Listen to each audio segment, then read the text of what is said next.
People who were close to someone that became a murderer, what was the most suspicious trait they displayed? Growing up, my little sister Jane always had an unsettling edge to her. At first, it seemed harmless, quirky even. But as time went on, her behavior grew darker, eventually reaching a place I never thought possible. It all started when Jane insisted I sleep in her bed every night. She believed it was the only way to protect herself from something lurking in her closet. For 2 years, I wasn't allowed to sleep in my own room. Any attempt to do so ended in Jane throwing fits so extreme our parents would plead with me to return just to restore peace. They even got us a bunk bed, but Jane demanded we share the bottom bunk. One night, I woke up to find Jane had wet the bed. Frustrated, I tried to leave, but she blocked me, screaming until our parents came in. Then she confessed her real reason.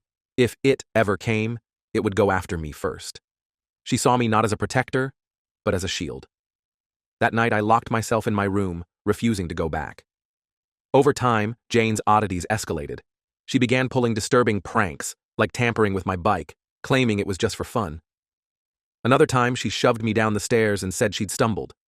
The worst was waking up to find her hovering over me with a kitchen knife. Her excuse? I just wanted to see what it felt like to hold it. After that, I installed a second lock on my door.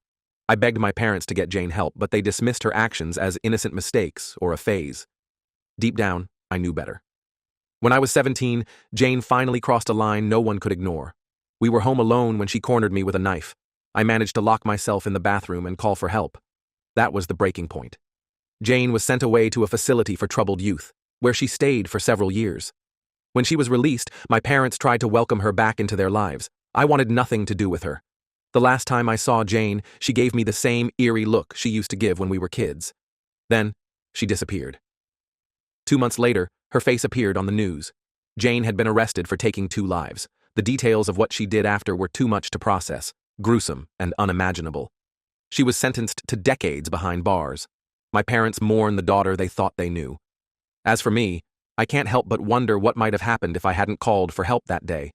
Would I have been one of her victims? Or was I always meant to be her practice run? Even now, I sleep with my door locked, just in case.